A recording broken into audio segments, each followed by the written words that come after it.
الحمد لله رب العالمين والعاقبة للمتقين ولا عدوان إلا على الظالمين والصلاة والسلام على أشرف الأنبياء وإمام المرسلين سيدنا وحبيبنا ومولانا محمد وعلى آله وأصحابه وسلم. Monsieur Allah, le Tout-Puissant, le tout miséricordieux et le très miséricordieux. Nous attestons qu'il n'y a point de divinité pour Allah, le seul, l'unique, sans associé. Et nous attestons également que notre prophète Mohammed sallallahu alayhi wa sallam, il est le serviteur d'Allah et son envoyé.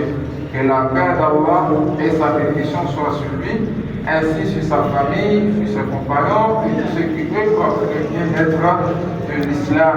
Chers frères musulmans et musulmanes, craignez Allah, votre Seigneur, comme il le faut. Et obéissez-le comme il se doit. Et craignez le jour où on vous interroge le fond de votre vie, celui qui fait du bien, madame la soeur et la il fera le bien comme il pense. Et celui qui fait du mal, il fera le mal également comme la punition. Chers serviteurs d'Allah, notre sermon d'aujourd'hui sera basé sur l'importance des bénédictions d'Allah sur nous. Et la plus grande bénédiction d'Allah, c'est-à-dire la bénédiction d'Allah qu'Allah a fait, et a fait à ses serviteurs, il a accordé à ses serviteurs sont nombreux. C'est pourquoi il a dit dans le Coran, Allah a dit, si vous voulez compter les bénédictions d'Allah, c'est-à-dire les bienfaits d'Allah sur vous, vous ne pourrez pas compter jamais.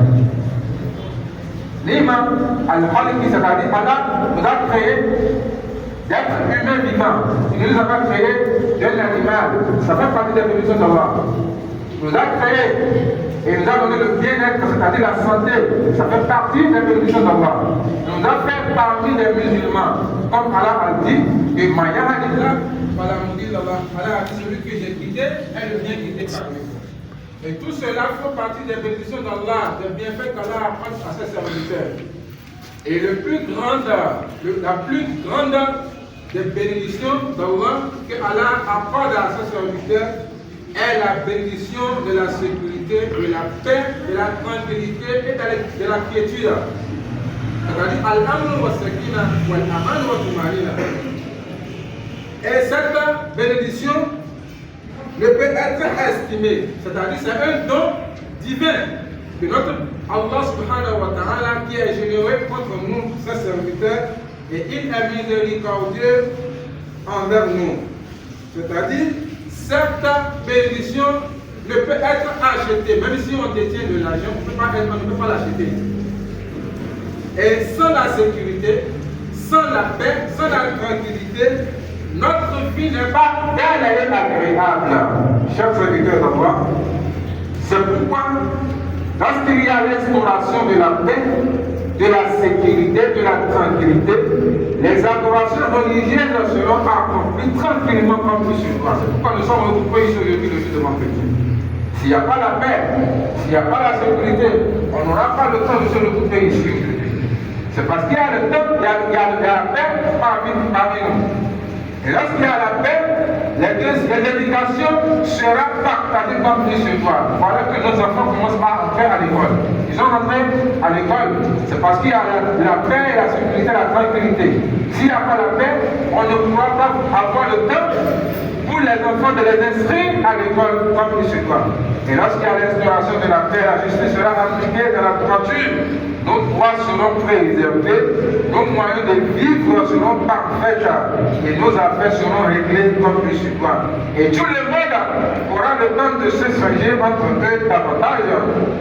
Et les limites seront appliquées et il y a également la disparition de la corruption et nous aurons le temps également de maîtriser nos ennemis. Parce que s'il n'y a pas la sécurité, s'il n'y a pas la paix, s'il n'y a pas la paix, c'est-à-dire les ennemis prennent la tête sur nous, ils prennent la victoire sur nous.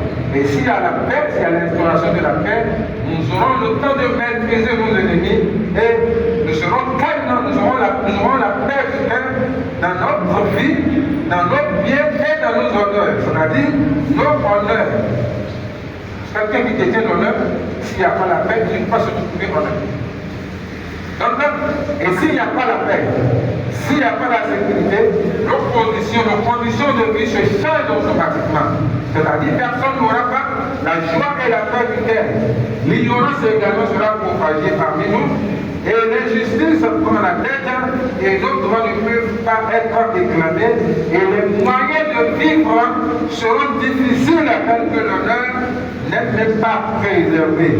Ils sont pour là et lorsqu'il n'y a pas la paix, chacun sort de sa ville et abandonne sa terre.